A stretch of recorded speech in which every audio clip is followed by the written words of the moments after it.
এই যে দেখেন আমার বোনকেও আর কি দেবর উঠোই দিচ্ছে আর কি। তারা মানে ভালো লাগে সারাক্ষণ আমরা খেতে বসলেই শুধু যে বাবার বাড়িতে এসে দিচ্ছে এমন না, কিন্তু ওরা আমরা শ্বশুরবাড়িতেও খেতে বসলে বলবে, বৌদি তোমাদের একটু উঠাই দিই, তোমাদের একটু হেল্প করি, কি দেবো বৌদি বলো। তোমরা তো আমাদের খেতে দিলে, উঠাই দিলে, আমাদের কথা শুনলে না, ঠেসে ঠেসে খেতে দিলে, এখন তোমাদের আমরা একটু খেতে দিই, আমরা প্লিজ খেতে দিই বৌদি, এইসব বলে। আর একটা দেবর কিন্তু পাশেই দাঁড়িয়েছিল, ছোট দেবরটার জন্য বড় দেবরটা আসতে পারছে না, তাই আর কি দেবরও পাশ থেকে বলছে যে বৌদি আমি কিছু উঠাই দিই।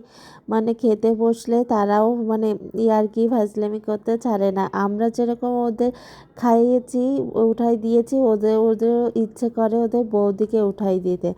আমাদের এই মিষ্টি সুন্দর সম্পর্কটা সারা জীবনই যেন এমন থাকে, কখনো যেন নজর না পড়ে এমন ভালোবাসায়। খুব ভালো সম্পর্ক আমাদের এই দেবর বৌদি ননদের সম্পর্ক, একটা দুষ্টু মিষ্টি সম্পর্ক, সারাক্ষণ ইয়ার্কি ফাজলামি এরকম চলতেই থাকে।